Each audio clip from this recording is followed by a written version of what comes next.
Once again, Christian greetings to all our valued listeners and viewers throughout the whole world, even more particularly to all Shepherd's Rod believers, and most especially to our beloved brothers and sisters in the United States of America. Special greetings to our brethren in Colorado, in Kansas, in Georgia, in Missouri, in Texas, Chicago, Illinois, in Arkansas, in California, in Pennsylvania, in Canada, New York, Fiji Island, Mexico, Spain, Africa, Kenya, Pakistan, Zambia, to the United Kingdom, to our brethren in Australia, and also to our brethren in Malaysia. And to the rest of the 144,000 living saints scattered abroad, greetings. May the good Lord bless you, brothers and sisters. This is our special episode number 26 as the last final warning message just prior to the close of provision. I would like to read this reading, number 4. It says, "The only way to understand difficult passages of the Bible is to hold fast to certain firmly established principles." So, that is the admonition given by inspiration, that in order for us to understand difficult passages or difficult subject, we need to hold fast to certain firmly established principles. Now, the first principle that we need to establish is that the grammatical rule. Here in Old Symbolic Code. So that is the first principle that we need to establish. The grammatical rule. 2 Symbolic Code, number 7 and 8, page 10. It says, "Hence, as there are no useless words in either of the writings, those who desire to know the truth must carefully mark every word. Otherwise, they will never comprehend the truth, and as a consequence, they will be driven by the winds as the waves of the sea, until the winds cease blowing, probation closes, and they be left to sink down in their sins, as do the waves in the sea." So, that is the first divine principle, that we need to carefully mark every word. Or in other words, let us strictly observe the grammatical rule. It says in 2SR page 118, "This grammatical rule is followed in the scriptures, and it is one way to recognize present truth." So, grammatical rule is one way to recognize present truth. And I would like to read again the statement in 3 Symbolic Code, number 7, page 4. "You yourself know that such careless and thoughtless interpretations, which pay no attention to language, and which obey neither rule nor logic, are not inspired, but are private, and thus inevitably false." So we need to pay attention to the language used and apply strictly the grammatical rule. And 1SR 244, it says, "It is wonderful to note the inspiration of the scriptures. Perfect they are when their appointed time is come. Only at such an occasion are the scriptures grammatically correct." And the second divine principle is that we should not base our conclusion only upon one single citation. So here in 3 Symbolic Code number 1, page 9, 3 Symbolic Code number 1, page 9, "A conclusion which is based upon a single citation, though the passage be ever so plain, but which conclusion cannot be harmonized with every other authoritative statement on the same subject, is not a safe and honest rule of interpretation."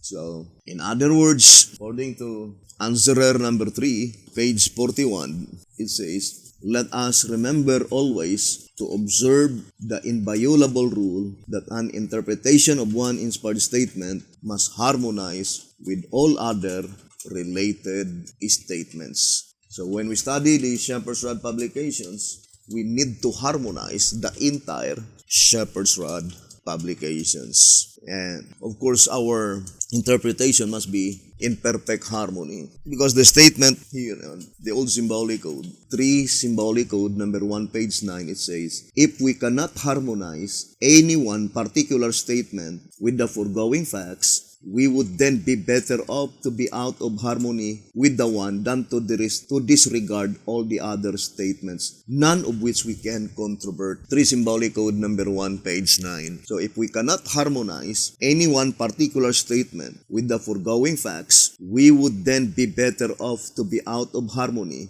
with the one than to disregard all the other statements, none of which we can controvert. So, or in other words, according to this statement on 1 Symbolic Code number 10, page 8, but would rather seek to make his final analysis, I would like to say, but would rather seek to make his final analysis in such a way as to be in perfect harmony with all inspired writings, or else confess that he does not have the light on the scriptures. So this is the divine principle. It says that we will make our final analysis in such a way as to be in perfect harmony with all inspired writings. 1 Symbolic Code number 10, page 8. And the third divine principle, I would like to read track number 8 on page 5.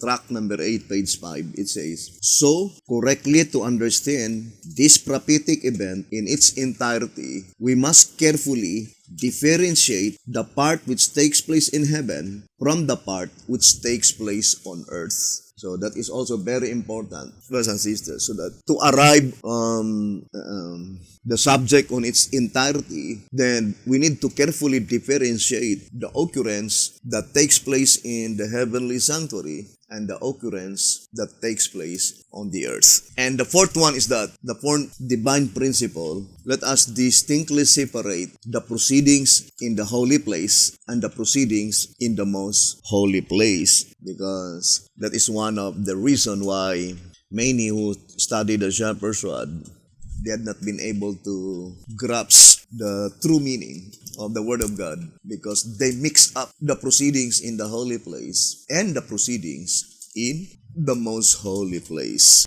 Now, for example, the term judicial session or judgment in session, that term is applied only to the most holy place. Now, I would like to read the statement here in 2SR. It says here, 199. The arrangement and the scene, as described by John, proves that it is the judgment in session, or it is held in the Holy of Holies. So if it is held in the Holy of Holies, that is called the judgment in session or judicial session. But if the proceedings is held in the holy place, that is judicial sitting. So let us distinctly separate the term judicial session and the term judicial sitting. Remember, the shepherd's rod plainly told us here in track number 15, page 76, it says, no inspiration would not thus confuse its terms and still expect us to comprehend its teachings, to know how to interpret its symbols, and when to expect the actual events to take place. So,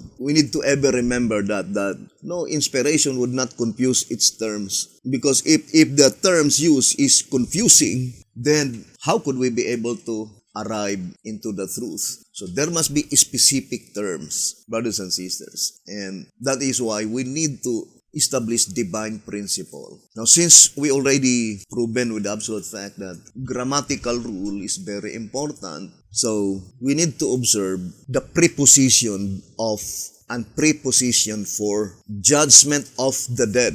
So the preposition used is of, and that proceedings is in the most holy place. But if the preposition used is for, judgment for the dead, that proceeding is in the holy place. So we should not mix up the preposition for and the preposition of, right? So that is very important, brothers and sisters.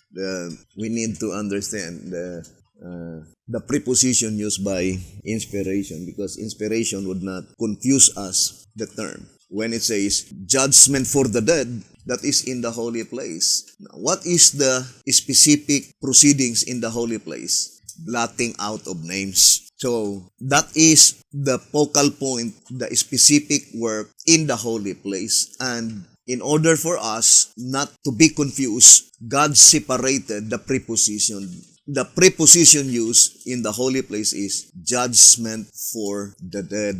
Now, for example, here in Timely Greetings on 1TG number 11, page 10. 1TG number 11, page 10. It says, to continue preaching the additional light, the judgment for the dead, the cleansing of the sanctuary, Daniel 8:14, the purification of it by blotting out from the books the names of those who are found not eligible to come up in the first resurrection, the resurrection of the holy ones, Revelation 20 verse 5 and 6. 1TG 11:10. So here it is very plain. The preposition used is judgment for the dead. And what is the proceedings? Blotting out of names. It says, by blotting out from the books the names of those who are found not eligible to come up in the first resurrection, the resurrection of the just at the second visible coming of Jesus Christ. So that is in the holy place. Now, although we explained it several times, but I think it is even more necessary to go back to basic. So, to repeat again, let us distinctly separate judgment for the dead, because that is blotting out of names, and that proceedings is in the holy place. But if you will say judgment of the dead, that is in the most holy place. And the only proceedings in the most holy place is blotting out of sins and granting of rewards. So let's read 2SR. 2SR page, let's read a statement given by the Shepherd's Rod. 189. During Christ's ministration in the holiest of all, which is a throne of judgment, of blotting out sins and granting of rewards. So that is the only proceedings in the most holy place. Blotting out of sins, and then the second one is granting of rewards. Do not forget that all the proceedings in the heavenly sanctuary are purely bookwork transaction, according to White House Recruiter, page 20. And that is the focal point of the judgment, the books, according to track number 3, page 6. So when we will be talking about blotting out of sins, that is called the beginning work of the judgment of the dead. So if we could read the statement, beginning work of the judgment of the dead, that proceedings is in the most holy place, and that is blotting out of sins. But if we could read the statement, I hope that everybody is jotting it down, all the divine principles. And if you could read the statement, the closing work of the judgment of the dead, that is the granting of rewards. What does it mean by granting of rewards? To inscribe the names of those righteous by which their sins had been blotted out. After their sins had been blotted out, their names will be inscribed into the book of resurrection. And there are only 3 resurrections recorded in the Bible. The resurrection to the second visible coming of Jesus Christ, and Daniel 12:2 and Ezekiel 37. So these 3 resurrections, their judicial proceedings had been separated, because God is a God of order. He is not the author of confusion. So that is also another thing that we need to observe, because the judicial proceedings in the heavenly sanctuary is clustered by resurrection. First, the proceedings to those who will be resurrected at the second visible coming of Jesus Christ. And the second proceedings is those who will be resurrected on Ezekiel 37. And the last proceedings is those who will be resurrected on Daniel 12. And in the divine principle in Matthew 20, it will be reverse order. The last will be the one to be resurrected first. So it will be reversed. The first to be resurrected must be Daniel 12, then Ezekiel 37, and then the resurrection of the second visible coming of Jesus Christ. So the arrangement in the proceeding is divided, talking about first that pertains to the dead. So the proceedings that pertains to the dead is first those who will be resurrected at the second visible coming of Jesus Christ, and then the second proceedings must be those who will be resurrected at Ezekiel 37, and the third proceeding is those who will be resurrected on Daniel 12 verse 2. But in the resurrection, the last is the one, is the first to be resurrected. It will be reversed. Daniel 12, Ezekiel 37, and then second visible coming of Jesus Christ. Now, the proceedings that pertains to the dead is also very complicated, or in other words, extra care must be exercised so that we will not be confused. But it is even more complicated, brothers and sisters. Although it is not complicated, but I'm just saying the word complicated, meaning we need to exercise extra care so that we will not mix up the proceedings that pertains to the living, which is pertaining to you and I, the candidates to be translated to heaven without seeing death. Now, we already read, right, in 2SR 187 saying, in the sanctuary construction and service is revealed the plan of salvation. So, the cleansing of the sanctuary is divided into two.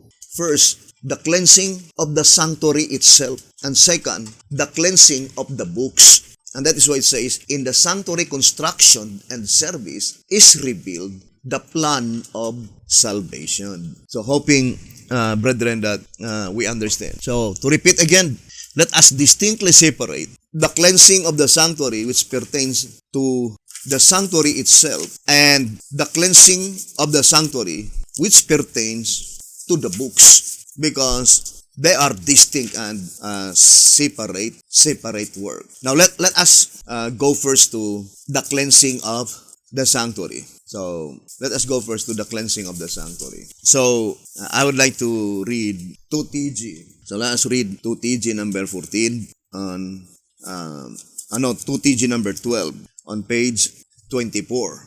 Okay? It says, chapters 4 and 5, we see contain a scene of a special event which caused the book to be unsealed. That which came out of the book is, in the fullest sense, the revelation of Jesus Christ, of the one who only was worthy to open the book. So, what is that thing that caused the book to be unsealed?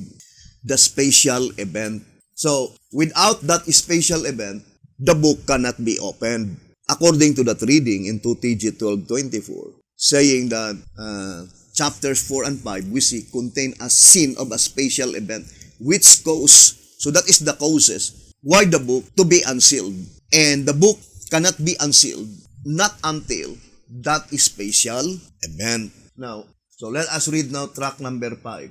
Track number 5 on page 102. It says, by that time, it was understood that the statement, the sanctuary shall be cleansed, did not mean that Christ was to cleanse the earth in 1844, but rather that, in fulfillment of Daniel 7 verse 9 and 10, he was to cleanse the heavenly sanctuary. This is the very event which opened the seals and sounded the trumpets, and which, as we have seen, John was told would be hereafter. So what is that special event, the very event which opened the seals? The cleansing of the heavenly sanctuary. So it points out to the sanctuary itself. The sanctuary itself must be cleansed. Why? Why is it that the sanctuary itself must be cleansed before the book to be unsealed? What is the main reason? What is the special reason? Why is it that the sanctuary must be cleansed first? Now, I would like to write again, third heaven. So, before October 22, 1844, the sanctuary in the third heaven is divided into two, divided by this veil, holy place and most holy place. All the books are placed in the holy place. Now, according to the Shepherd's Rod in 2SR 215, when the veil will be lifted, the entire sanctuary will become most holy. So, when the entire sanctuary will become most holy, the sea of glass, clear as crystal, which came out from the throne of God the Father, will surround the entire sanctuary. Now, there are two prominent things that I would like to explain. That before the veil had been lifted, all the books here in the third heaven, it was transferred to the second heaven. So that's what it means that the sanctuary had been cleansed. Because the focal point is the books. So all the books was transferred to the holy place. And there are 64 books brought down to the holy place, which is the second heaven. So the only books that had been left in the third heaven when the veil was lifted is the Lamb's Book of Life sealed with 7 seals. That is the book of Jesus Christ. And the Book of Life sealed with 7 seals, which is the book of God the Father. So there are only 2 books that had been remained in October 22, 1844. Now, why is it that the books need to be transferred to the holy place? Because when the veil will be lifted and the sea of glass, clear as crystal, that came from the throne of God the Father will surround the entire sanctuary, then all the names by which they will be surrounded by the sea of glass will be immortalized. Then all the wicked, together with the fallen angels, will live eternally because their names had been left in the most holy place when the entire most holy place were already surrounded by the sea of glass, clear as crystal. And the second one is that the divine principle in 2 SR 184, the only names to be brought into the presence of God the Father in the most holy place are the names of the righteous, because only the righteous will be granted immortality. Now, if all the books remain in the third heaven after the veil was lifted, then how could it be that such divine decree that only the names of the righteous will be brought into the most holy place, while in reality, all the books were already there when the veil was lifted? So, it could not be, brothers and sisters, right? Because it says in 2 SR 184, the seal is the permit to enter into the most holy place.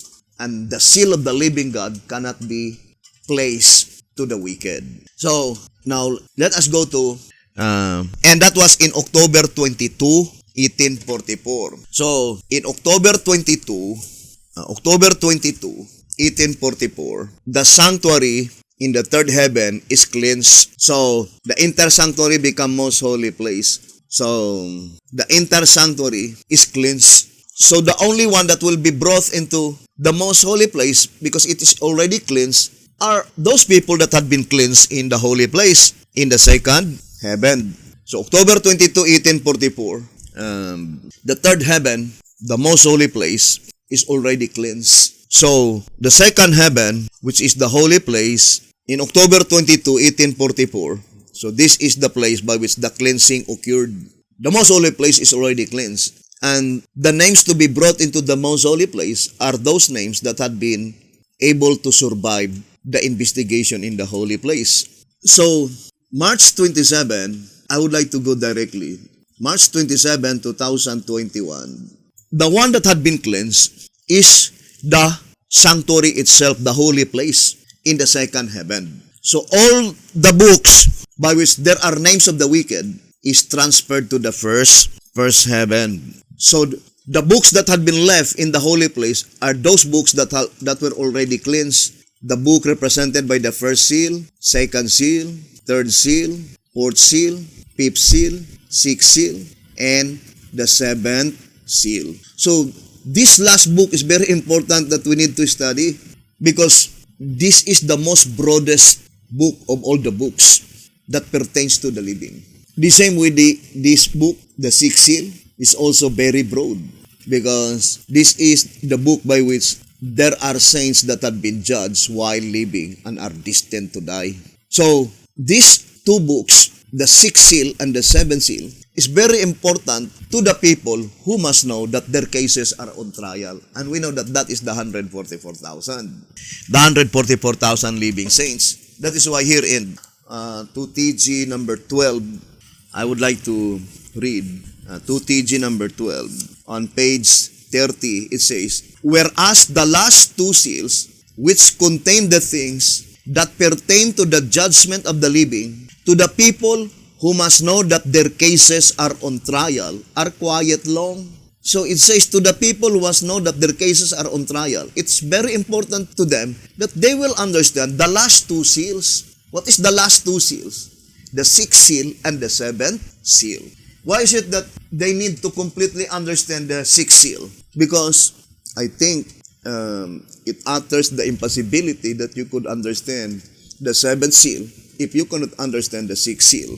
Because the sixth seal involves the seventh seal. Now, we will no longer focus our attention to the saints by which at the time when their cases are on trial, they were already dead, lying unconscious in their graves.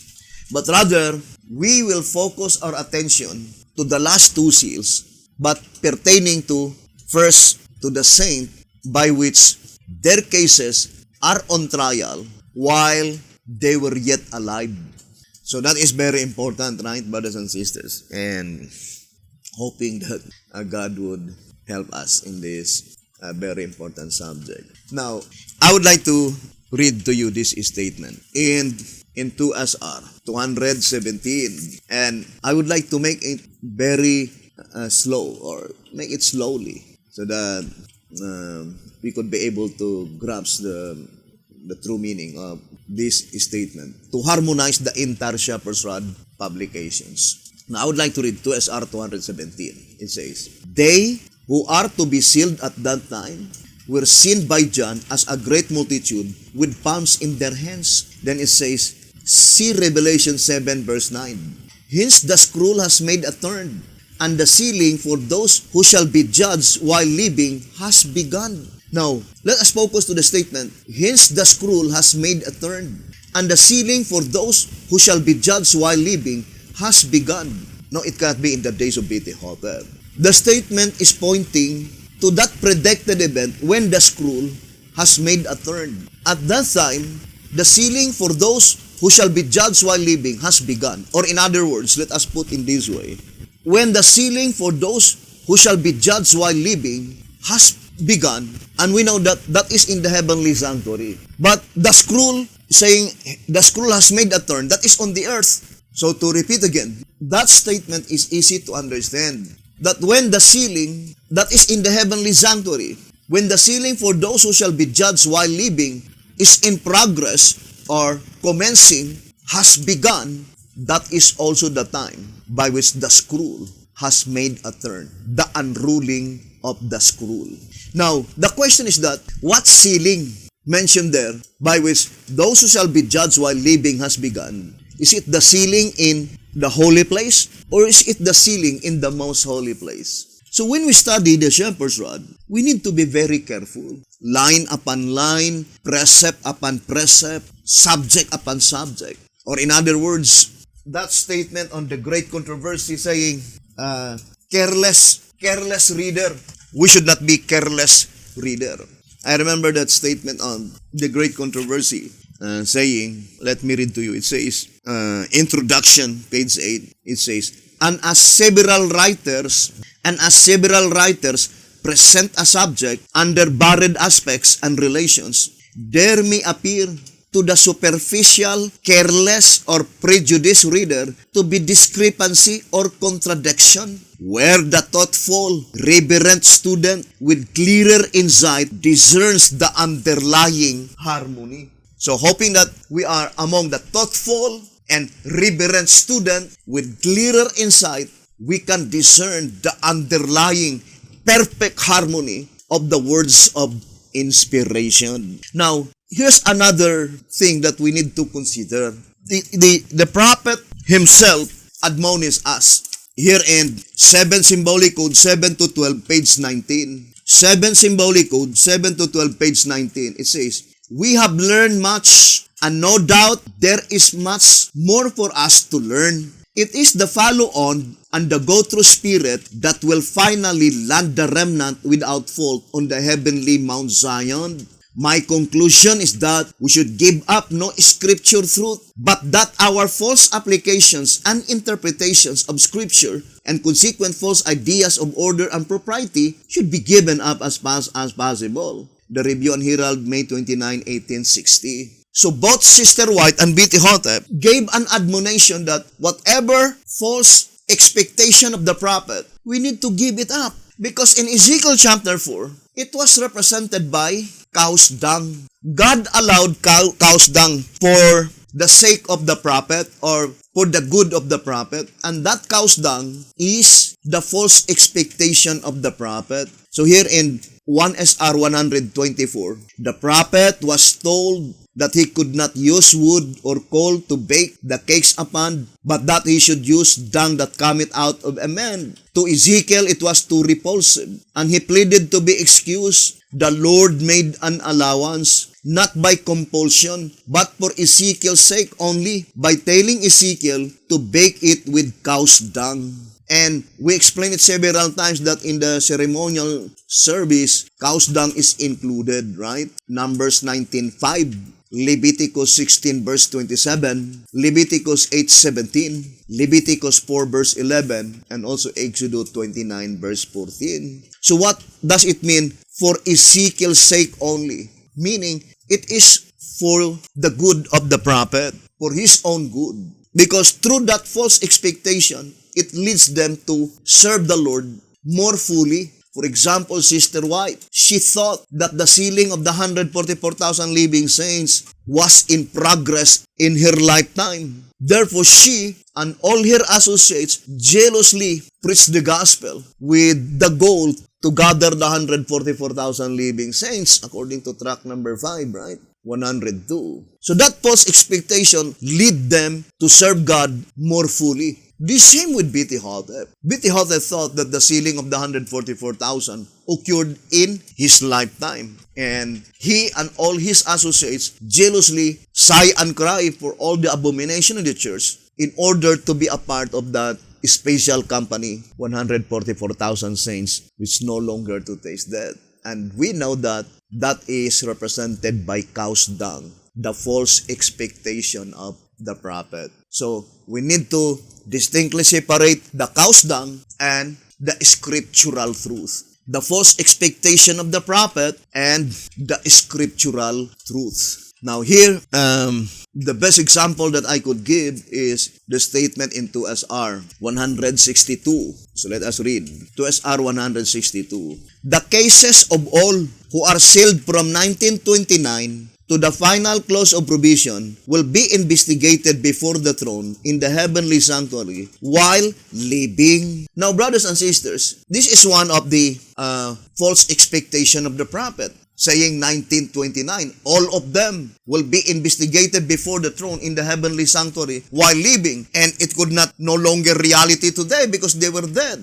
And the statement used is all. And it says, the investigation commences after the fulfillment of Ezekiel 9. Now, when they will be investigated while living after the fulfillment of Ezekiel 9. It says, the investigation commences after the fulfillment of Ezekiel 9. Then it says, those who are sealed from 1929 to the fulfillment of Ezekiel 9, clause of provision for the church, are living saints, 144,000 in number, who shall never die, translated without tasting death. Now let us now distinctly separate the scriptural truth and the false expectation of the prophet. In this reading in 2SR 162, we need to give up the false expectation of the prophet. What is the false expectation of the prophet? In that reading, he expected that the sealing of the 144,000 commenced in 1929. And the word used by inspiration is all, not some, but all. So in this reading, what is the scriptural truth that we need not to give up? That the word all is pointing to the 144,000 living saints. Now, let us read again the statement. The cases of all who are sealed from 1929 to the final clause of provision will be investigated before the throne in the heavenly sanctuary while living. And when would be the investigation? The investigation commences after the fulfillment of Ezekiel 9. Now, the fulfillment of Ezekiel 9 was still future in the days of B.T. Hotep, and majority of them, almost all of them, were already dead. Now, how could they be investigated in the heavenly sanctuary while living, by which such investigation is after the fulfillment of Ezekiel 9, while in reality, all of them, with very few exceptions today, very minority that were still alive, almost all of them lying unconscious in their graves, then there is no more possibility that they could be judged while living because they were already dead. Second, brothers and sisters, the word while in grammatical rule indicates limitation of time. You cannot use that statement to the saints that will no longer to taste death. You will say while living, while in reality they will no longer to taste death. That is only pointing to those who are judged while living but destined to die. Now, I would like to read the statement here in track number 9, page 10. The words while the earth remaineth expressly denoting limitation of time. So the word while expressly denoting limitation of time while living, because they will die. So the statement while living cannot be applied to the saints that will no longer to taste death. So they are the people who will be judged. So the statement in 2SR 162 and 2SR 217 is pointing to the same event, judged while living. And here in track number 3 on page 20, it says, let's read track number 3, page 20. Plainly, therefore, the judgment is to begin and the sanctuary to be cleansed, not before, but after the fulfillment of the period for those appointed to die. So that statement, appointed to die, again, cannot be applied to the saints that will no longer to taste death. Because the statement, appointed to die, there are those that have been judged while living. Then after their judgment, their cases were already finished in the heavenly sanctuary. They were destined to die. They were appointed to die. And that is the last constituent of Isaiah 57:1 and the last constituent of Revelation 14:13. So, let us go back again to the sixth seal, which is represented by the altar, according to track number 5, page 110. The altar is divided into two classes, Isaiah 57:1 and Revelation 14:13. So, I would like to repeat again and hope that God would help me to explain this subject. Altar is divided into two classes, Isaiah 57:1 and Revelation 14:13. But both of them is divided into two. So, Isaiah 57:1 divided into two. First, judged in the heavenly sanctuary. Judged in the heavenly sanctuary while lying unconscious in their grave. So, that is the first one. Judged in the heavenly sanctuary while lying unconscious in their graves, meaning they were already dead. And second, Isaiah 57:1, those who are judged while living. The same principle with Revelation 14:13. Revelation 14:13. Judged in the heavenly sanctuary while lying unconscious in their graves. And the second one is judged in the heavenly sanctuary while living. So, hoping that we could gradually grasp the entire proceeding in the heavenly sanctuary. Now, I would like to go back again to 2SR 162. So, let's read again 2SR page 162. It says, the cases of all who are sealed from 1929 to the final close of provision will be investigated before the throne in the heavenly sanctuary while living. Then it says, the investigation commences after the fulfillment of Ezekiel 9. So, in this paragraph, the fulfillment of Ezekiel 9 is very important because after the fulfillment of Ezekiel 9, that is the time when this group of people who are destined to die, they will be judged while living. When? After the fulfillment of Ezekiel 9. Now, it's easy, brothers and sisters, to gradually decipher. Now, for example, this is the fulfillment of Ezekiel 9. So the word after, it must be after the fulfillment of Ezekiel 9. So let us distinctly separate the period which is the fulfillment of Ezekiel 9. Then it says, when would be those who are destined to die, that they will be judged in the heavenly sanctuary while living? It says, after. Not during the fulfillment of Ezekiel 9. It says, after the fulfillment of Ezekiel 9. So that is very plain. Now, in order for us to understand it completely, we need now to link our subject concerning the Great Tribulation, the time of trouble, or the time of trouble is divided into two, little time of trouble and great time of trouble. So these three prominent events is very important. And it seems that the Great Tribulation on Matthew 24 is the type? Matthew 24. Let us read Matthew 24 on verse 21. For then shall be great tribulation, such as was not since the beginning of the world to this time, no, nor ever shall be. We know that this great tribulation occurred on the dark ages. But without any doubts, that is the type of the great tribulation in Revelation chapter 7. Now let us read Revelation chapter 7, verse 14. And I said unto him, Sir, thou knowest. And he said to me, These are they which came out of great tribulation, and have washed their robes, and made them white in the blood of the Lamb. Revelation 7, verse 14. So without any doubt, the great tribulation in Revelation 7 verse 14 are still future. Now, brothers and sisters, let us link first to the exceeding great horn. The exceeding great horn is divided into three periods: pagan, papal, and Protestant period. And within these three periods, the saints had been trodden underfoot. Now, what is the treading of the host? Let us read track number 3, page 39. It says, the treading of the host is the massacring of the Christians who would not worship according to the dictates of the horn power. The horn power, we know that is the exceeding great horn. What is the treading of the host? Massacring of the Christians, or in other words, martyrdom. The martyrdom during pagan Rome, the martyrdom during papal Rome, and the martyrdom under 666. Now, let's read 2SR 151. It says, 2SR 151. The spirit of prophecy also states that the king of the north brought to view in Daniel 11:45 and the two-horned beast of Revelation 13 is the same power, and that it shall bear this mystical number 666. So, that number 666 is mystical according to this reading. But we will show to you the mystery of that number 666 because it points out to the 45th and the 46th President of the United States of America.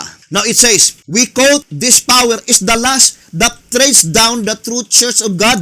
And of course, the true church must be pointing to the true followers of Jesus Christ. So, we already read what is the treading of the host, massacring of the Christians. Now, let us read the statement in the vision of the prophet here on 3SM. So, let us read 3SM on page 300. So, let us read the statement. Here the prophet is plainly telling us that there are many who will be martyred for their faith. 398. 3SM. Persecution in the battle before the last closing conflict. The two armies will stand distinct and separate, and this distinction will be so marked that many who shall be convinced of the truth will come on the side of God's commandment-keeping people. When this grand work is to take place in the battle prior to the last closing conflict, many will be imprisoned, many will flee for their lives from cities and towns, and many will be martyrs for Christ's sake in standing in defense of the truth. So there will be many martyrs. And who are they? That is Revelation 14:13. They are those who will die during the Great Tribulation, typifying the Great Tribulation during the Dark Ages. Right?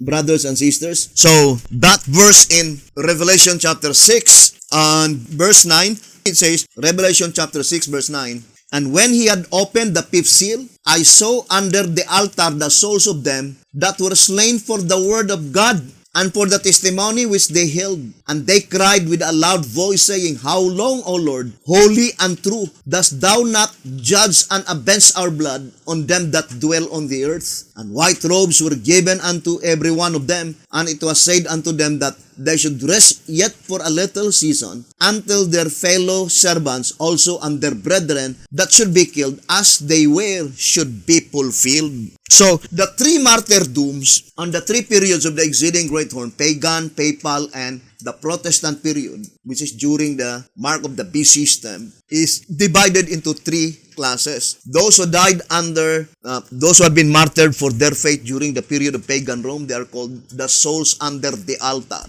And those who died during the Dark Ages, they are the fellow servants. But those who will be martyred for their faith during the Great Tribulation, when the mark of the beast system will be implemented, is called their brethren. So we have souls under the altar, fellow servants, and their brethren. So, that statement on 2SR page 173, it says, "Blessed are the dead which die in the Lord from henceforth. Yes, saith the Spirit, that they may rest from their labors, and their works do follow them." Revelation 14:13. Which die from henceforth, that is from the commencement of the loud cry. Thus the word declares that some of the saints will be laid in the grave even during the time of the harvest, the loud cry, or the loud cry to the great multitude. We quote from Counsels on Health, page 375. "Many will be laid away to sleep before the fiery ordeal of the time of trouble shall come upon the world." So what is the difference between the Great Tribulation and the time of trouble? The difference is that during the Great Tribulation, there are still saints to die. But during the time of trouble, there will be no more saint to die. The only saint that remain in the period of the little time of trouble are the living saints. The saints that will no longer to taste death. So the same here in 1SR page 219. Let us read. It says, 1SR 219. It says, "And I heard a voice from heaven," 1SR 219, "and I heard a voice from heaven saying unto me, Write, blessed are the dead which die in the Lord from henceforth." Note that after the sealing of the 144,000, there would be some who would die in the Lord, saved. For the scripture reads, "From henceforth," meaning from the time this company was sealed. So that is very plain. When they will die after the 144,000 was sealed. And in the next paragraph, it says, "Those who cannot undergo the trial are laid in their graves." The trial mentioned here, we already read, right? In 2SR 173. The fiery ordeal of the time of trouble. Those who cannot undergo the trial are laid in their graves, while 144,000 remain and will escape. But the balance in the church now, so the word now, it is pointing to the little time of trouble, applied to the little time of trouble, shall perish in the ruin. May God help His people. Or in other words, at the commencement of the time of trouble, there will be only two classes of Sabbath keepers that will remain: living saints and living wicked. There will be no more saints to be laid down to sleep, because all of them had been laid down by God to sleep before the fiery ordeal of the time of trouble. So hoping that we are clear that portion, that during the Great Tribulation, there are still saints to die. And who are they? They are those constituent of Revelation 14:13, by which their cases in the heavenly sanctuary had been considered. They had been judged while they were still alive. And they were destined to die. When? During the Great Tribulation. That is the time that they will die. During the Great Tribulation. So all of them who died prior to the Great Tribulation, they are under Isaiah 57:1, by which some of them also had been judged in the heavenly sanctuary while living. But the fact is that they died prior to the evil time, because that is the statement in Isaiah 57:1. And that evil time is the Great Tribulation. Whereas Revelation 14:13, they will die during the period of the Great Tribulation, just prior to the commencement of the little time of trouble. Because at the commencement of the little time of trouble, the only saint that will ever remain are those saints that will no longer to taste death. Now, let us ponder deeply, brothers and sisters. I would like to, do we have the diagram? Mr. Orlin told me we have the diagram. What page that? Great Tribulation, little time of trouble, and great time of trouble, and with loud cry. So, let us show to you the little illustration. Now, there are 4 periods of time which is called the loud cry. First, loud cry, which is the sealing of the 144,000. That is the loud cry prior to the Great Tribulation. And the second loud cry is during the Great Tribulation. And that is to all Sabbath keepers, not under the banner of the third angel's message. And the third loud cry is during the little time of trouble. That is addressed to all Sunday-keeping Christians. And the last and the final loud cry during the great time of trouble is to all non-Christians or to all humanity. So that are the 4 periods called the loud cry proclamation. And it's very important so that we should not mix up the one event to the other. Now, during the little time of trouble, at that time, the 144,000 did not as yet reach Mount Zion or the premillennial kingdom. Now, I would like to repeat again. During the Great Tribulation, during the little time of trouble, the saints at that time, the 144,000 living saints, did not as yet reach Mount Zion, or we call the premillennial, the literal, physical premillennial kingdom. They will be delivered at midnight after the little time of trouble. So their deliverance is the dividing line of the little time of trouble and the great time of trouble. Now, I would like to emphasize another portion. During the Great Tribulation, what is the difference? In the little time of trouble, Jesus Christ is in the heavenly sanctuary. But during the Great Tribulation, Jesus Christ is on the earth. So, it is very important to understand the work of Jesus Christ. Now, I would like to illustrate first. Jesus Christ will visit the earth. What is His mission? To harvest the 144,000, because He is the one to harvest the 144,000. To harvest the 144,000. Or to seal the 144,000. And Jesus Christ will remain to this earth even during the Great Tribulation. When Jesus Christ will return to heaven, to the third heaven, that is the commencement of the little time of trouble. Jesus Christ is in the heavenly sanctuary. Little time of trouble. Now, when Jesus Christ will descend to the earth to deliver the 144,000, that is the end part of the little time of trouble. And we know that there are 7 days slaughtering. These 7 days slaughtering is the slaughtering of all the wicked Sabbath keepers throughout the whole world. And after 7 days, Jesus Christ will return again to the most holy place. Then, that is the commencement of the great time of trouble. So, that is the difference. In the Great Tribulation, Jesus Christ is on the earth. But in the little time of trouble, Jesus Christ is in the heavenly sanctuary. When Jesus Christ will be on the earth during these 7 days, this is called the 7 days slaughtering, the half-hour silence. And this is also the deliverance of the 144,000 living saints brought to Mount Zion, the physical, literal premillennial kingdom. And then after 7 days, He will return to the heavenly sanctuary, then commence the great time of trouble. So, by gradually illustrating those events, I think it will be even more easier for us to comprehend this very important subject. Now, one of the, for me, very precious truths is the half-hour silence, by which many shepherds rod believer, there is only one half-hour silence which is commonly understood by them. So, it is very important now to study. Is there only one half-hour silence? Then we need to study the shepherd's rod. Now, I would like to read to you 12 symbolic code.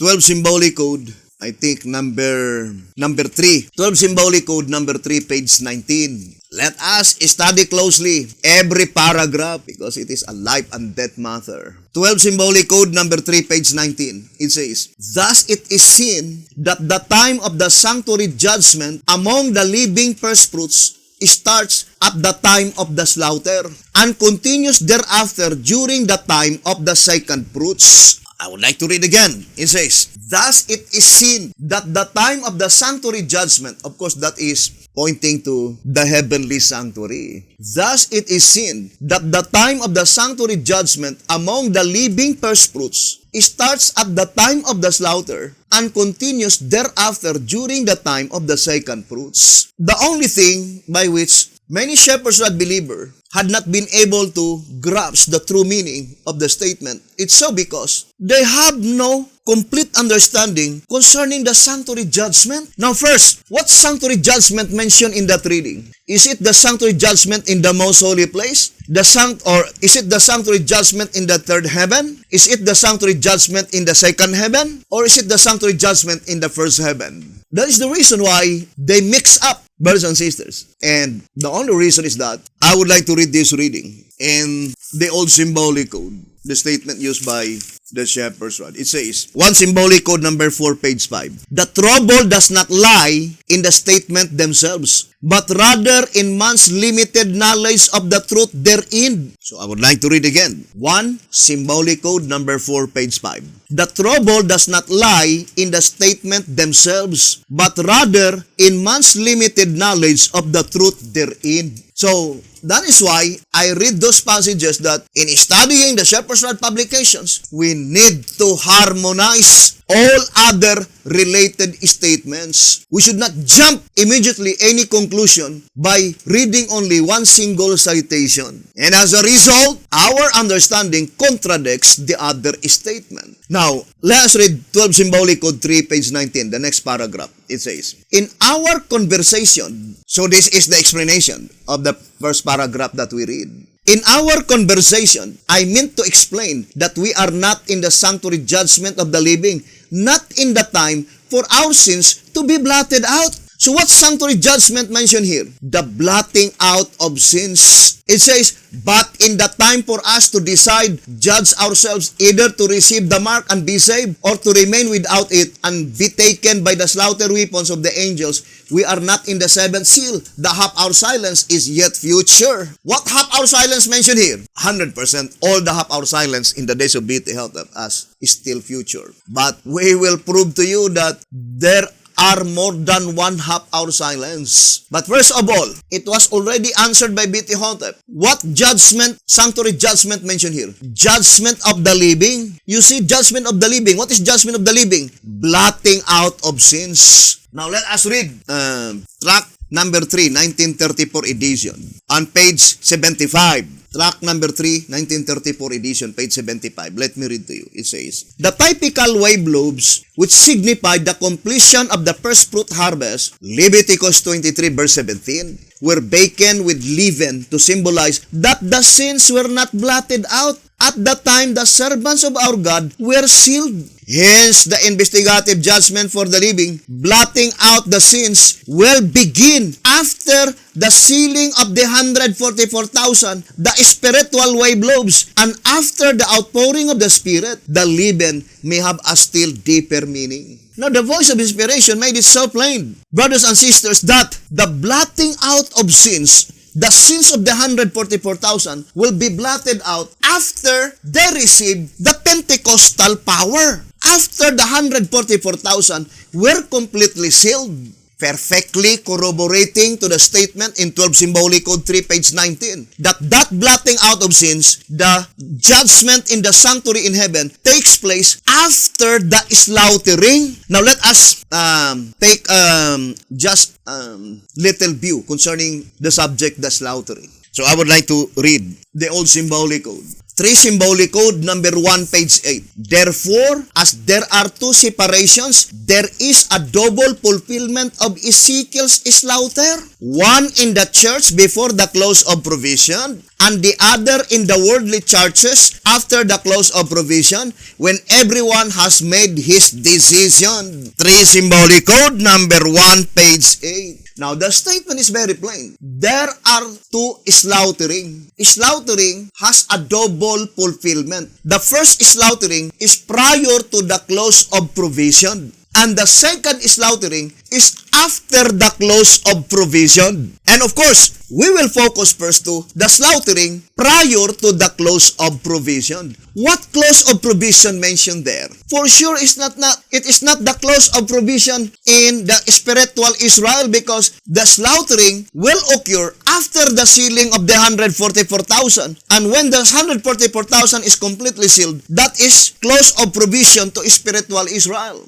So the close of provision mentioned there is the close of provision for all Sabbath keepers. So the first slaughtering is the slaughtering prior to the close of provision to all Sabbath keepers. And the second slaughtering is after the close of provision of all Sabbath keepers. So there are two slaughtering. And for sure, the slaughtering mentioned in 12 Symbolic Code 319 must be the first slaughtering, by which after that slaughtering, the sins of the 144,000 will be blotted out. So it's easy to understand, brothers and sisters. Now, for example, this is the Pentecost, the outpouring of the Pentecostal power to the 144,000. What is the statement in the shepherd's rod? In tract number 3, 1934 edition, remember the Pentecost will be poured out on the third month, that is June. Because Pentecost, that is the 50th day from the time when the wave ship is offered. And it will always fall on the month of June, third month. So from the time the 144,000 received the Pentecostal power, and of course the blotting out of sins is October 10, then how many months? June, July, August, September, October. So more or less, there are 4 months. But since we are talking about the Pentecostal power that will be poured out in 2023, I think that is, can we see in Bible calendar? Is it June 9? June 9, 2023. Bible calendar, June 2023. Is it Sunday? Is it Sunday? June 9. Okay, it is Sunday. So that is the Pentecost. And in Gregorian calendar, that is November 21. So now, how many days? From June 9, so the one that, the duration time. June 9, that is Bible calendar. June 9, 2023, up to October 10, 2023. How many days? 121 days. Now, so that is very clear, brothers and sisters. So from November 21, 2021, this is the outpouring of the Holy Ghost to the 144,000. There will be 120 days. 120 days. Then the sins of the 144,000 will be blotted out. You remember that 120? That is the number who received the Pentecost. Who received the Pentecost in 31 AD. The 120 disciples. So their number is the number of days. From the time the 144,000 received the Pentecost to the time by which their sins will be blotted out, there must be 120 days. You see, brothers and sisters? So, this is the blotting out of sins of the 144,000. Therefore, this blotting out of sins is after the slaughtering. Now, let us now study closely, brothers and sisters, the slaughtering prior to the blotting out of sins. The slaughtering before the close of provision. And the slaughtering after the close of provision. So, brothers and sisters, we need to study closely, sincerely, and honestly, and we should be open-minded. Now, let's go back to the statement in 12 Symbolic Code, number 3, page 19 and page 20. 12 Symbolic Code, number 3, page 19 and page 20. It says, the judgment of the living on earth commences with Ezekiel 9. But in heaven, in the books, after Ezekiel 9. Now, let us read first the Old Symbolic Code. So, it says here. So, the subject is judgment of the living. According to that reading, the judgment of the living on earth commences with Ezekiel 9. But in heaven, in the books, after Ezekiel 9. Now, let us read here in 1 Symbolic Code 16, page 3. 1 Symbolic Code number 16, page 3. It says, Malachi 3 first applies as a type to the purification of the earthly temple in the days of Christ. John chapter 2 verse 14 and 15. But the direct application finds its fulfillment in the antitype, that is, in the purification of the church when he comes to his earthly temple, church, to purify the sons of Levi, the ministry, the 144,000. After this, he comes for the investigative judgment of the living to his heavenly temple to blot out their sins. So the statement is very plain. The judgment of the living begins first on earth to purify the sons of Levi, to seal the 144,000. And what is the statement? After this, the same with tract number 1, that Jesus Christ visits the earth, and when his mission accomplished, returns to heaven. What is his mission? To seal the 144,000, to give them seal of protection as individual, then as a body. And after his mission is accomplished, returns to heaven. And what he will do when he will return to heaven? To blot out their sins. So here in tract number 1, page 10, tract number 1, page 10, as the chariots mounting up from the earth shows that in this particular throne, God visits the earth, and then when his mission is accomplished, returns to heaven. Tract number 1, page 10. So when the mission of Jesus Christ is accomplished, he returns to heaven, bringing the names of the 144,000. What is the purpose of Jesus Christ? That he will return to heaven to blot out their sins, according to 1 Symbolic Code, number 16, page 3. Although, brothers and sisters, you will have a hard time to believe, but I will just declare because this is the absolute fact. March 27, 2021, Jesus Christ was already on the earth. And Jesus Christ will return to heaven on March 22, 2022 because His mission is accomplished. And in June 9, Bible calendar, 2023, but in Gregorian it is November 21, 2021, the Pentecostal power will be poured out to the 144,000 living saints. And there are 120 days from the time they receive the Pentecostal power to the time when their sins are blotted out in the third heaven. Their sins are blotted out. So that is the statement. Judgment of the living. What is the judgment of the living? Let me read to you. Investigative judgment of the living. First track number 3, page 47 and 48. Inescapably therefore, the Lord's coming to His temple, Malachi 3 verse 1 to 3. He's coming with all His angels, Matthew 25. And He's coming enthroned above the living creatures, Ezekiel 1. All three representing the same event as has been shown, take place at the beginning of the judgment of the living, the time in which the judicial activities of the heavenly sanctuary extend to the earthly sanctuary, the church. And what time is that? The visitation of Jesus Christ. Let us read 2SR, page 184. It says, the description by Daniel applies to the commencement of the judgment for the dead, but the one by Malachi 3, 1 to 3 is applicable to the judgment for the living. All of the same event, the day of atonement, cleansing of the sanctuary. So there are two visitation of Jesus Christ on this earth, invisible visitation. The first visitation took place on the Day of Atonement, but the second visitation will be on the Passover week. What is the purpose of the first visitation? To seal the 144,000 living saints. And when after the 144,000 living saints are completely sealed, He will return to the heavenly sanctuary to blot out their sins. What is the purpose of the visitation of Christ in the second visitation?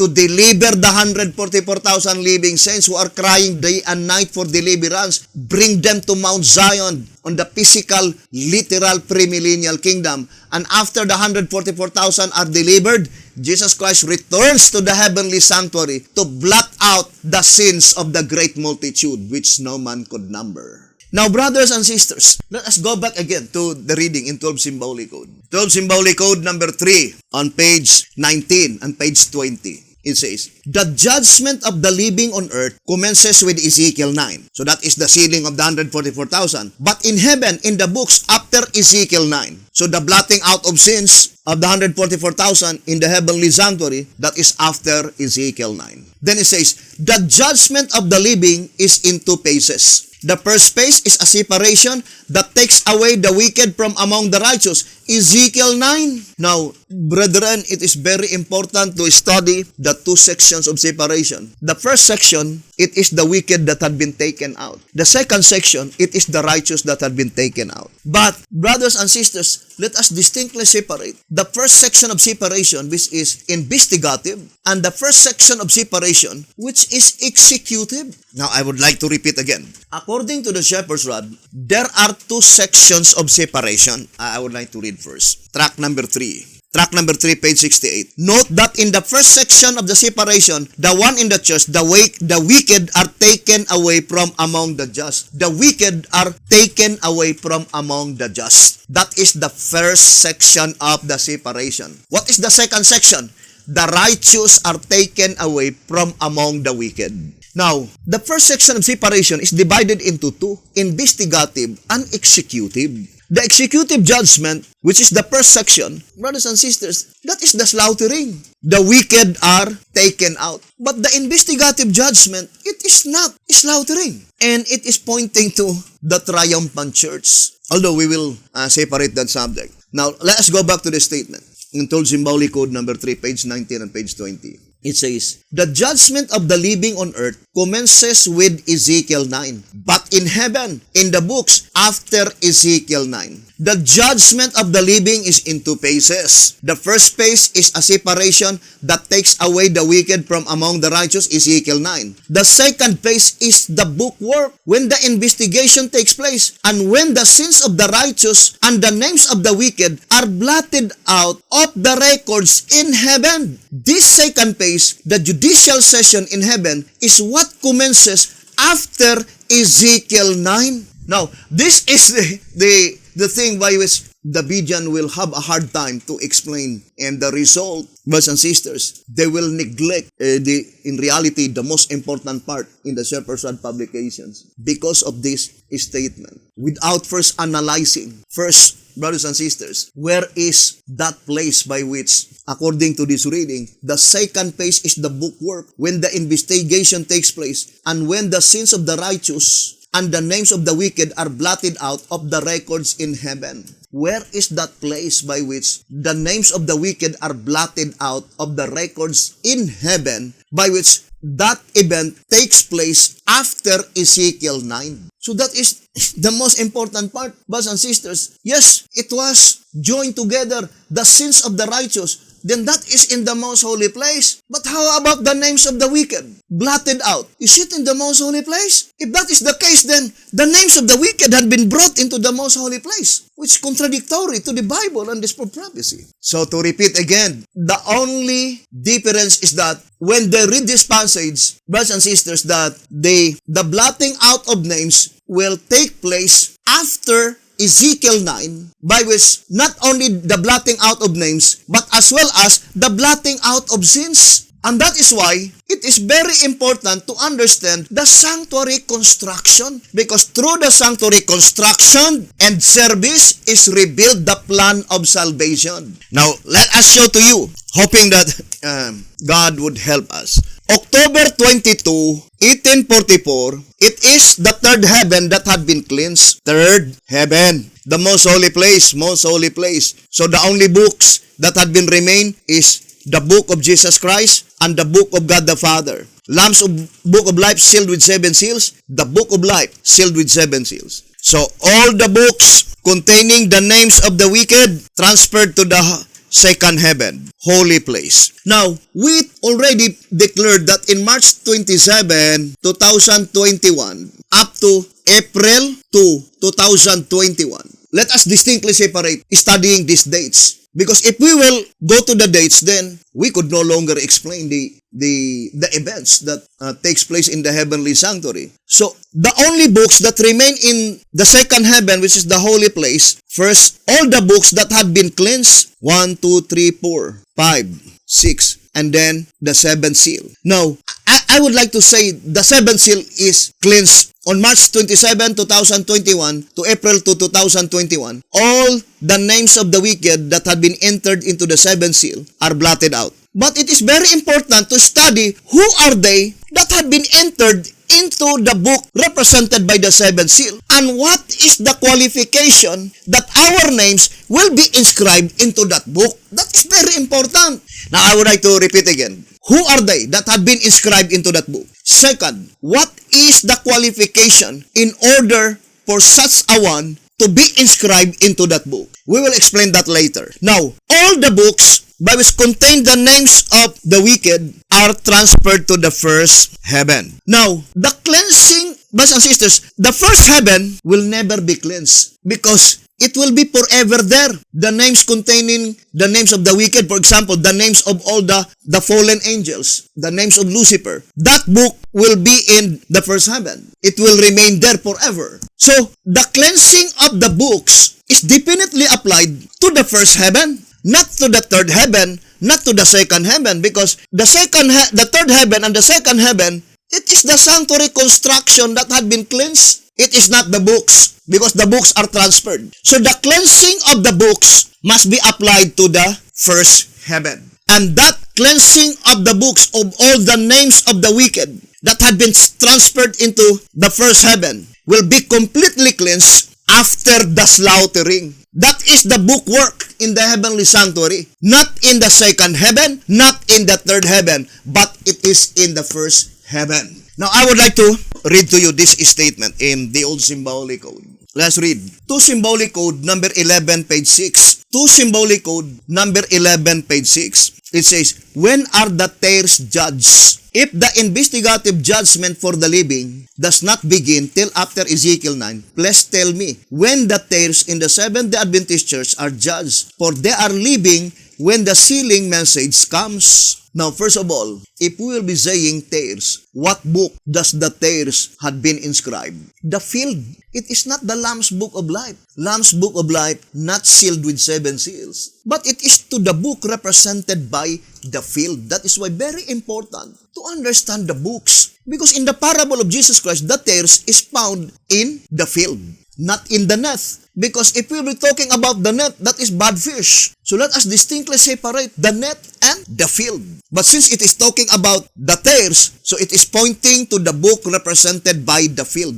Because the subject is blotting out. And it is illogical that there is a field in the heavenly sanctuary. Then how does the tares represented into that field? That they will be blotted out or they will be taken out. The only proceedings in the heavenly sanctuary is book work. And that's why it says in White House Recruiter, page 20, that heaven's book deal with all aspects of life. Who are they, the tares? Let's read again. Answerer number 2, page 47. Flood and tares are figurative equivalents. So, what is the representation of the tares? It is also represented by the dragon's flood. Flood and tares are figurative equivalents. And who are they, the dragon's flood? 2TG 2424. 2TG number 24, page 24. It says, finally, what could be the dragon's flood that proceeds out of his mouth, if not dragon-prompted interpreters of the scriptures, through whom he expects to cause the church to be carried away? Who are they, the dragon's flood?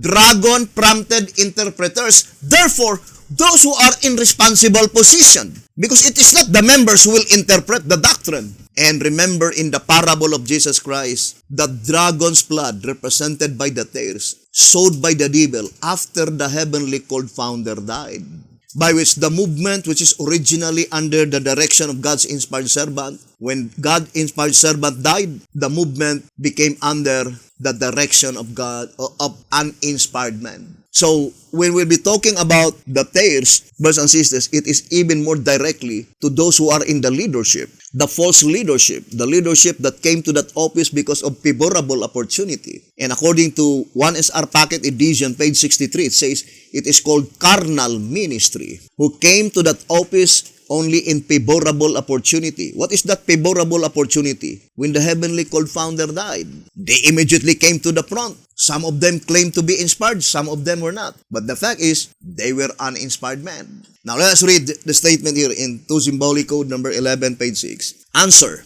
So this is the answer given by B.T. Hotep. We have no special light on this question. So it is not as clear to B.T. Hotep. It says, we have no special light on this question, other than that the judgment of the living begins after the slaughter of Ezekiel 9. You see, that is the judgment of the living in the heavenly sanctuary. That is very plain. It says that the judgment of the living begins after the slaughter of Ezekiel 9. And if the tares must be judged in the period of the dead, then they must be judged, their names blotted out after the slaughter and just before the commencement of the judgment of the living saints. So that statement is very plain. Now, I would like to show to you. Therefore, that blotting out of names is already in the first heaven, not in the second heaven. Because in the second heaven, this must be cleansed first before the slaughtering. But that blotting out of names is after the slaughtering. So, brothers and sisters, the blotting out of names mentioned there is the books that is in the first heaven. So, the cleansing of the books is more definitely applied to the first heaven than to the third and second heaven. Because the cleansing in the third heaven and the cleansing in the second heaven is the sanctuary itself, the sanctuary construction. It needs to be cleansed. But here, this sanctuary will not be cleansed, but only the books. And that books all will be cleansed after the slaughtering. But this sanctuary in the second heaven, it must be cleansed before the slaughtering. And according to the reading, we read in 2 Symbolic Code number 11, page 6, that cleansing in the first heaven, the cleansing of the books, takes place during the judgment that pertains to the dead. Where? In the third heaven. What judgment? Closing work of the judgment of the dead. What is the closing work? Inscribing the names of the righteous under this altar to the special resurrection, Daniel 12:2. So the blotting out of names of these books by which the names of the wicked will be blotted out in the first heaven, that is during the period of the closing work of the judgment of the dead, which is the granting of rewards. Now, let us read again the statement. Let us read the statement given by the shepherd's rod. It says here, to symbolic code number 11, page 6. We have no special light on this question other than that the judgment of the living begins after the slaughter of Ezekiel 9. And if the tares must be judged in the period of the dead, when they will be judged, the tares, in the period of the dead, then they must be judged, their names blotted out. Who are they? The tares. What book? The field.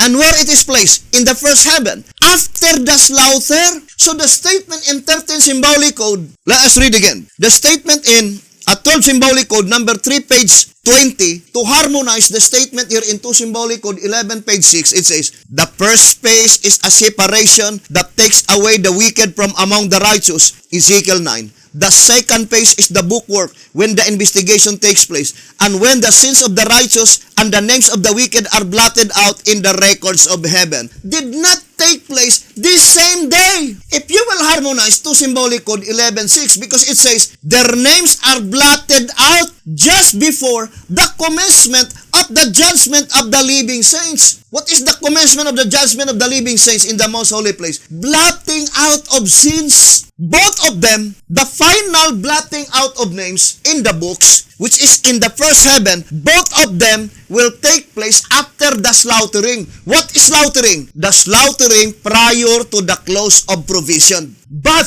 not the same period of time. According to this reading into symbolic code 11:6, the blotting out of names precede the blotting out of sins of the 144,000. Although both of them takes place in the heavenly sanctuary after the slaughtering. The blotting out of names of all the tares represented by the tares, and such blotting out of names is in the first heaven, because the second heaven was completely cleansed on March 27, 2021, and the only books that had been remained are all clean books. The same in the third heaven. All the books that remain in the third heaven are all clean books. But the first heaven, it is even more directly applied to say, cleansing of the books, because the sanctuary will never be cleansed, because the book by which the names of the wicked will be there forever. Brothers and sisters, because if that books will be taken from the first heaven, then where it will be placed? And that is the basis of the proceedings during millennium. That books that had been placed in the first heaven,